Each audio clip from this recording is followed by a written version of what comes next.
a cinética química, tá? Como eu disse a vocês, a temática de hoje, né, é voltada justamente para as condições para que uma reação ocorra, né? O exemplo aí que eu citei do óleo e da água, né, uma reação entre as duas substâncias é improvável porque não há afinidade química entre o óleo e a água, né? Eu posso até misturar as duas substâncias, mas para que ocorra uma reação, né, de forma espontânea, tem que fornecer uma quantidade de energia, né, significativa. E detalhe, o óleo ele nem vai, né, não é nem que ele vai se dissolver na água, né? O que vai acontecer, por exemplo, na comida, quando nós colocamos o óleo, né, a água e sei lá, arroz, feijão, o óleo ele vai ser absorvido pela comida e não pela água, né? Então é outro ponto importante que reforça essa questão de que é necessário que tenha afinidade com a substância. Então vamos lá, né? Aqui, ó, diz o seguinte: há duas condições que são fundamentais, embora não sejam suficientes, para que uma reação química possa ocorrer, né? Quais são essas condições? A primeira é que os reagentes devem entrar em contato. É bem óbvio isso, né? Se para que haja uma reação, os dois reagentes, né, o 3, o 4, enfim, dependendo da quantidade, né, eles têm que entrar em contato um com o outro para que haja reação, tá? Então esse primeiro ponto aqui, né, é bem óbvio. O segundo ponto, né, a segunda condição para que uma reação química ela ocorra no caso seria que deve haver afinidade química entre os reagentes. No caso, um exemplo que eu citei, que não é possível que haja uma reação entre óleo e água. Então, é necessário que entre os reagentes tenha uma afinidade química para que essa reação ela ocorra, tá? E aqui abaixo, nós temos aqui dois exemplos de reações, uma que não ocorre e outra que ocorre, né? A primeira aqui nós temos água, H2O, e CO. Para quem não sabe, é o monóxido de carbono, tá? Monóxido de carbono. Nesse caso aqui, se eu misturar água e monóxido de carbono, não haverá reação. Tá, mas por quê? O motivo aqui é bem simples. A água ela se encontra no estado líquido, né? E monóxido de carbono no estado gasoso.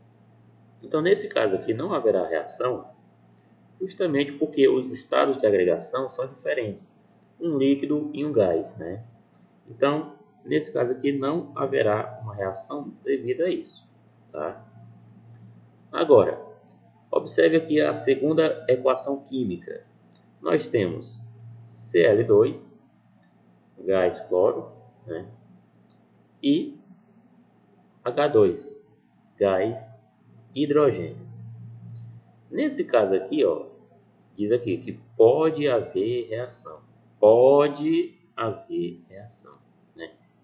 Então, nesse caso aqui, sim, é possível que haja uma reação, porque ambas as substâncias, tanto o cloro gasoso quanto o hidrogênio gasoso, eles têm afinidades aí um com o outro, e aí pode haver uma reação. E para que essa reação ocorra, tem que haver outros pré-requisitos, né? Além da afinidade, ou melhor, além da afinidade que ambas as substâncias têm uma com a outra, tem outros fatores também para que essa reação ocorra. Mas o principal, né, que é a afinidade química entre as duas substâncias, tem, né? Aqui nesse caso tem. Então, pode sim haver reação. E outra coisa que eu quero destacar aqui para vocês, ó, Cl2, a fórmula estrutural é essa daqui, ó. Cl ligado a Cl, né? Essa é uma molécula de cloro, né? Gás cloro, Cl2. Ou seja, Cl2 porque tem dois átomos de cloro na molécula, tá? No caso do H2, é a mesma coisa, né? H2, ou seja, eu tenho dois átomos de hidrogênio na molécula. Então, será assim. Hidrogênio ligado a hidrogênio. Dois átomos. Ok? Agora, lembre-se, lá no semestre anterior, eu lembro que eu gravei um vídeo falando a respeito de substâncias polares e apolares, né? Inclusive, eu gravei esse vídeo detalhando, né, explicando sobre os vetores, né, que são formados em cada molécula, né, a somatória desses vetores, né, na molécula é que vai indicar se uma molécula ela é polar ou apolar. Eu gravei esse vídeo, eu postei no YouTube, eu postei o link no Classroom e eu espero que vocês tenham visto, tenham assistido a esse vídeo. Inclusive, quando eu postar essa atividade, novamente eu vou colocar o link desse vídeo para que vocês assistam, tá? Um vídeo que eu falo a respeito de substâncias polares e apolares. Como que a gente faz para determinar se uma substância é polar ou apolar. No caso aqui, ó, Cl2 e H2, será que são polares ou apolares? Ou se um é polar ou outro é apolar? Entenda o seguinte, ó, quando eu tiver uma molécula, né, molécula ou uma substância em que eu tenho apenas um único elemento químico, eu posso dizer já, sem colocar aquele esquema, né, de vetores, né, eu posso dizer com clareza que trata-se de moléculas apolares, tá? Tanto Cl2 quanto H2. Porque entenda o seguinte, ó, vamos pegar aqui o exemplo do Cl2, gás cloro. Esse átomo de cloro aqui, ó, ele tem uma eletronegatividade, ou seja, ele vai atrair elétrons para si, para mais próximo de si, tá? Então, ao redor desse cloro, haverá então a formação de um polo, né? Ou seja, vai haver um vetor no sentido desse cloro, né? E claro, haverá uma formação de polo. Deveria haver, né? O problema é que do outro lado eu tenho a mesma coisa, eu tenho um átomo de cloro, né? Então o que vai acontecer? Esse átomo de cloro também haverá um vetor, né, em direção a esse cloro, justamente devido que o cloro ele vai atrair elétrons para si, né, deveria gerar um dipolo, né? Por que eu falo deveria gerar um dipolo? Ou seja, uma carga parcial ao redor desse átomo. Nesse caso aqui, notem que de um lado tem o cloro, do outro lado também tem o cloro. Então, ambos vão atrair elétrons com a mesma intensidade, né? Por isso que nesse caso aqui tem uma formação de dois vetores, né? Um nesse sentido da direita e outro no sentido da esquerda. Então o que vai acontecer? Nesse caso aqui, como um vetor está indo para uma direção e o outro está indo para a direção oposta, nesse caso aqui haverá uma anulação, vai anular os vetores. E quando eu fizer a somatória, né, do momento de polo resultante, no caso, momento de polo resultante, né, no caso aqui do Cl2, o momento vai ser igual a zero. Tá? Momento de polo resultante. A somatória dos vetores vai dar, no caso, o momento de polo resultante equivalente a zero. E quando é zero, então a molécula ela é apolar. Tá? Então, no caso do Cl2, é apolar. Sempre que o momento de polo resultante der zero, a substância é apolar. E o mesmo caso acontece com o H2. Tá? No caso do H2, perceba que de um lado eu tenho hidrogênio, do outro também tem hidrogênio. Então, haverá a formação de vetores em ambos os sentidos, tanto para a direita quanto para a esquerda. Então, um vetor vai anular o outro. o resultado disso é que o momento de polo, né, resultante do H2, do gás hidrogênio, também é zero. Ou seja, H2 também é apolar. Isso aqui entra naquela regra que eu já está cortando. Mas alguém também está com problemas no... provavelmente a internet está aqui. Mas não se preocupe, tá? Porque eu estou gravando, tá, essa aula aqui. E depois eu vou estar postando no YouTube. Vocês podem estar conferindo essa parte que está travando. Viu? Ok? Se vocês não conseguiram compreender bem, aí depois vocês podem voltar lá no YouTube e ver essa parte aqui. Não, estou dizendo que eu estou gravando, tá, essa aula aqui. Aí eu vou postar no YouTube. Aí depois vocês podem estar conferindo esses momentos que vocês não compreenderam, né, devido à conexão falhando. Aí vocês podem estar indo assistindo novamente, tá bom? Mas o que eu quero que vocês entendam é que tanto o Cl2 quanto o H2 são moléculas apolares. E lembre-se daquele ditado: semelhante dissolve semelhante.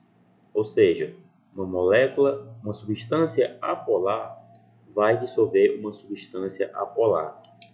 Uma substância polar vai dissolver uma substância polar. Tá? Aqui eu tenho dois exemplos de substâncias apolares. Tá, mas e um exemplo de uma substância polar? Isso aqui, ó. Já Cl, né? Aqui é a molécula de ácido clorídrico. Por que aqui é uma substância polar? Né? Ó, nesse caso aqui são elementos químicos diferentes, cloro e hidrogênio. No caso do cloro, ele vai reagir, ele vai atrair com mais intensidade os elétrons para perto de si. Por quê? Porque ele tem uma eletronegatividade maior do que o hidrogênio. Então, o vetor que vai ser formado aqui é somente nessa direção, em direção ao cloro. Tá? Então, percebo que nesse caso aqui, prevalece apenas um único sentido, aquele sentido que vai em direção ao cloro. Né? Não tem, por exemplo, um segundo vetor que possa anular esse primeiro aqui. Não tem. O único vetor que é formado é no sentido do cloro. Por isso que nesse caso aqui, o momento de polo resultante, no caso, ele vai ser diferente, né, de zero. E quando é diferente de zero, então a molécula ela é polar. Tá? Polar. Então, aqui, né, de início, o que eu quero que vocês entendam é, para que haja reação, a substância tem que ter afinidade. Né? No caso da primeira reação, da primeira equação, água e monóxido de carbono, que é o CO, né? Não há reação porque um é um líquido e o outro é um gás. No caso da segunda, né, ambos são gases, o cloro e o hidrogênio são gases, então pode haver uma reação. E o que vai reforçar ainda mais esse fato de que vai haver reação entre essas duas substâncias é que tanto o cloro, gás cloro, quanto o gás hidrogênio são moléculas apolares. E lembre-se do ditado: semelhante dissolve semelhante. Apolar vai dissolver apolar. Né? Então haverá reação, pode haver reação entre essas duas substâncias. Tá? Beleza. Vamos lá. Tá. Na segunda reação, ou na segunda equação, gás cloro e gás hidrogênio, pode haver reação. Agora vamos analisar quais são os outros pré-requisitos para que a reação de fato se concretize. Né? Sabemos que as duas substâncias têm afinidade uma com a outra. Né? Então vamos lá. A realização ou não da reação química, nesse caso, que é o caso dessa reação aqui, cloro e hidrogênio, né, passa a depender de duas outras condições. Então, entendam, as duas substâncias têm afinidade uma com a outra, beleza. Ambas são apolares. Pode haver reação? Pode. Pode não haver reação? Também, né? Então, para que de fato a reação se concretize, tem que haver outras duas condições, né? Quais são elas? Ó? Primeiro, as partículas, ou seja, átomos, moléculas ou íons dos reagentes devem colidir entre si, né? Então, tem uma afinidade entre as duas substâncias, mas para que a reação ocorra, é necessário que as partículas, ou melhor, eu posso dizer que as moléculas de cloro e as moléculas de hidrogênio devem colidir entre si para que a reação ocorra, tá? Essa é a primeira condição aqui, tá?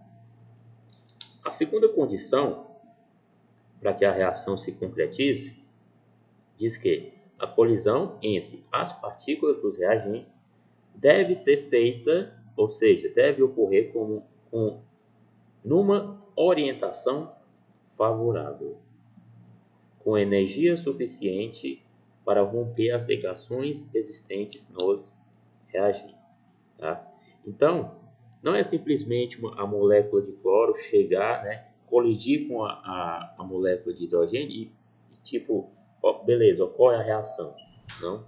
No caso, tem que haver uma colisão, né, e essa colisão tem que ser numa orientação favorável e com energia suficiente para romper as ligações de Cl2 e H2.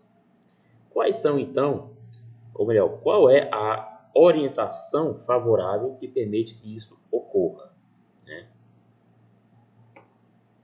Vamos aqui, ó. Colisão com orientação favorável.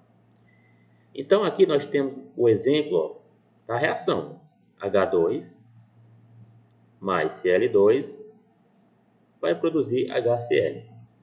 Notem que a molécula de H2 ela está representada, ó, nesse modelo atômico aqui, que nós chamamos de modelo atômico de Dalton, tá?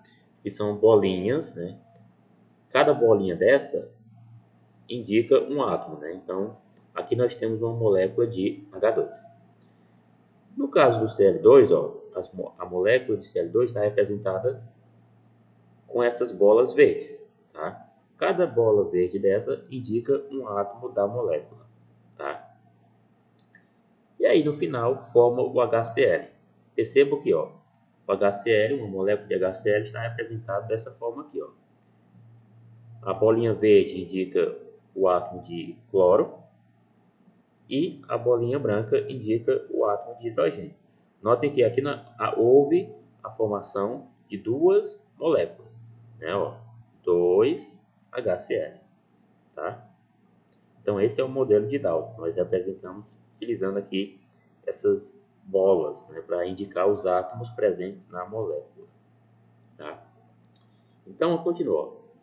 Para que as moléculas de H2 e Cl2 possam formar moléculas de HCl, elas devem colidir com energia suficiente na presença de energia luminosa e numa orientação favorável, conforme mostra o quadro a seguir. Então, só há uma única orientação que é possível para que a reação ocorra. Ó, aqui tem a tabela. Isso tudo aqui tem no livro de vocês. Ó, são três possíveis orientações de colisão. Ó, a primeira é essa daqui. Ó. Se as moléculas, ó, aqui nós temos as moléculas uma molécula de hidrogênio, né, H2, as branquinhas, e outra molécula, aqui as verdes, representando cloro. Tá? Então perceba que nesse caso aqui, a colisão entre essas moléculas vai ser dessa forma aqui. Tá? No caso, H2 vai ficar meio que na horizontal, né? E Cl2 na vertical. Então, seguindo essa orientação aqui, se a colisão ocorrer nessa orientação aqui, ela será, ó, desfavorável, ou seja, a reação não vai ocorrer, tá? Ó, a colisão não é efetiva, ou seja, ela não vai ocorrer e não ocorre reação, tá? Se for nessa orientação aqui, a colisão. Nesse caso aqui, ó, segundo exemplo, temos aqui as bolinhas brancas representando H2 e as bolinhas verdes representando Cl2. Se a colisão for nessa orientação aqui, né, ambas na horizontal, né, também, ó, é uma orientação desfavorável. Ou seja, se a colisão ocorrer dessa forma aí, a reação não vai ser efetiva. Ela não vai ocorrer, tá? Nessa orientação aqui. Então, só há uma única possibilidade, uma única orientação que seria possível para que, de fato, a reação ocorra. Que é essa terceira aqui, ó. Temos aqui H2, né? As brancas, né, indicam H2, e temos aqui as verdes indicando Cl2. Nesse caso aqui, ambas estão meio que, eu posso dizer assim, no mesmo sentido, né? Estão na mesma posição, né? Podemos dizer assim. Então, a colisão aqui, ó, vai ser dessa forma, tá? E por que, ó, nesse caso aqui, ó, a orientação ela é favorável. A colisão pode ser efetiva e pode ocorrer reação, tá? E por que ocorre nesse caso aqui? Porque nesse caso aqui, percebam que a superfície de contato entre as moléculas vai ser bem maior comparada às outras duas, tá? Notem que nas outras duas, a superfície de contato, quando eu falo superfície de contato, é o contato, né, entre as moléculas, né, H2 e Cl2. Né? Aqui, ó, o contato, nesse segundo exemplo aqui, ó, o contato vai ser só isso aqui, ó, né? Só aqui. Então, é um contato muito pequeno, uma superfície de contato muito pequena. E no caso do primeiro exemplo, ó, mesma coisa. A superfície de contato, de colisão, vai ser muito pequena. Agora aqui não, né? Aqui no caso do terceiro exemplo, ó, aumenta, né, a superfície de contato no momento da colisão entre as moléculas, né? E isso é o que favorece, né? Isso é o que permite que a reação ela possa, né, ocorrer, né? É uma orientação favorável, portanto, a colisão ela pode ser efetiva e aí pode ocorrer a reação, tá? Nos dois primeiros casos não é desfavorável e não ocorre, né, uma reação. Já no terceiro caso, devido ao contato, né, a superfície de contato no momento da colisão ser maior e a orientação ser favorável, né, a reação ela pode ocorrer. Alguma pergunta?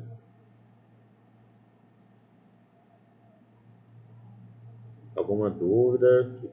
Alguma pergunta que vocês queiram fazer em relação aqui? Vocês compreenderam? Guilherme se compreendeu e os demais? Compreenderam essa parte aqui da orientação, quando é que ela é favorável, desfavorável? O Juan diz que sim. E em relação aqui, ó, Danilo diz que sim. Em relação aqui a princípio, né? Primeiro, há duas condições, né? Para que uma reação ocorra. Os reagentes devem entrar em contato e deve haver afinidade química entre as substâncias, né? Se houver afinidade química, então nós partimos aqui para esses dois pré-requisitos, né? As partículas, no caso, podem ser moléculas, átomos ou íons, dos reagentes devem colidir, né, um com o outro, e a colisão ela tem que ser efetiva, né, em uma orientação favorável com energia suficiente para romper as ligações, tá? O que eu quero que vocês também entendam é essa questão, né, da substância, né, ser polar ou apolar, tá? Por isso que quando eu disponibilizar a atividade, essa atividade aqui, esse rascunho lá no Classroom, também vou disponibilizar o link.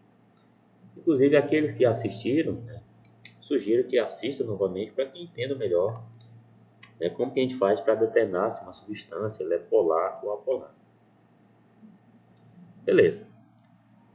Aí aqui temos complexo ativado, né?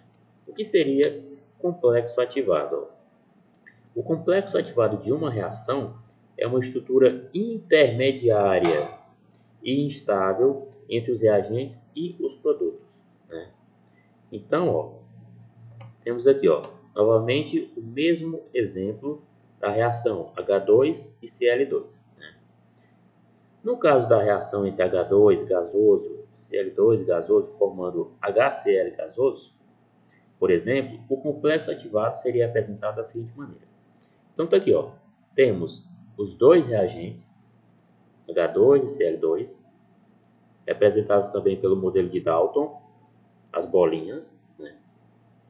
Quando ambos têm afinidade, né, com o outro, então quando houver a colisão, né, seguindo todos aqueles pré-requisitos que eu citei anteriormente, né, quando houver a colisão, vai formar essa estrutura aqui, Essa estrutura aqui, ela é intermediária, ou seja, ela é uma estrutura que é formada, né, no meio, né, antes, ou melhor, depois da colisão e, no caso, antes de formar os produtos. Essa estrutura aqui nós chamamos de complexo ativado. É o momento exato da colisão, né?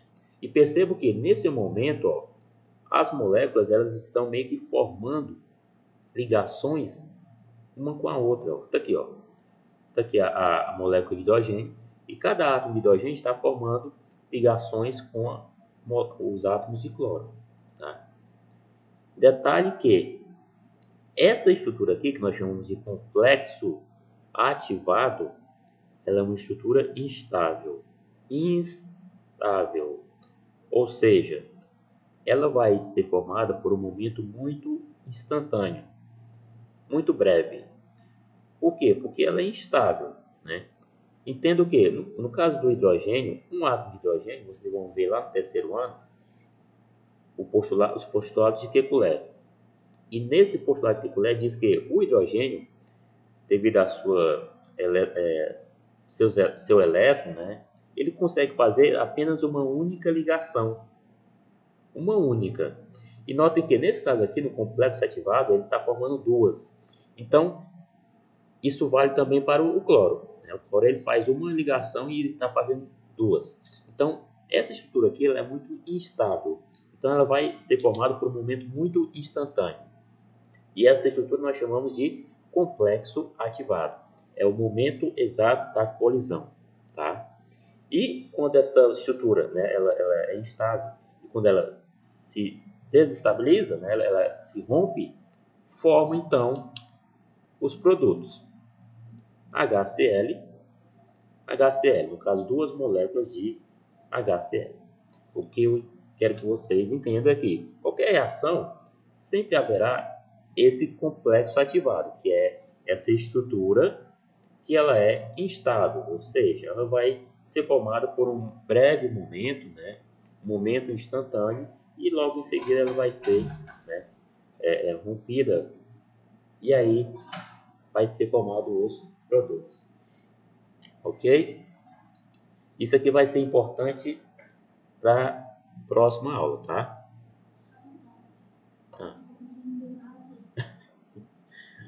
Já sai.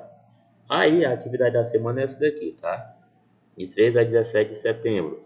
Vocês vão fazer a leitura dessas páginas aqui, 157 e 158, que fala justamente a respeito do que eu citei, né? E a questão 2, vocês vão falar, observe as fórmulas estruturais dos compostos a seguir, indique os vetores e com base na somatória desses vetores, defina se os compostos são polares e apolares, tá? Detalhe, né? Lembra que eu falei da eletronegatividade, né? Para que haja uma formação de um vetor no sentido de um elemento, esse elemento ele tem que ser muito eletronegativo comparado ao outro. E como é que funciona a eletronegatividade na tabela periódica? Ela funciona da seguinte forma, ela aumenta, da esquerda para a direita e de baixo para cima. Ou seja, quais são os elementos mais eletronegativos? São esses localizados bem aqui, ó. São os mais eletronegativos. Então, os vetores sempre eles vão ser formados, né?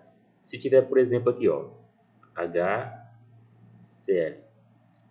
O vetor vai ser formado em que direção? No sentido daquele elemento mais eletronegativo, ou seja, do Cl, do cloro. Note que o hidrogênio está bem aqui. Por isso que esse vetor é formado na direção do cloro. Tá? Então, vocês tentem fazer essa questão número 2. Inclusive, eu vou disponibilizar novamente o link do vídeo que eu gravei. Tá?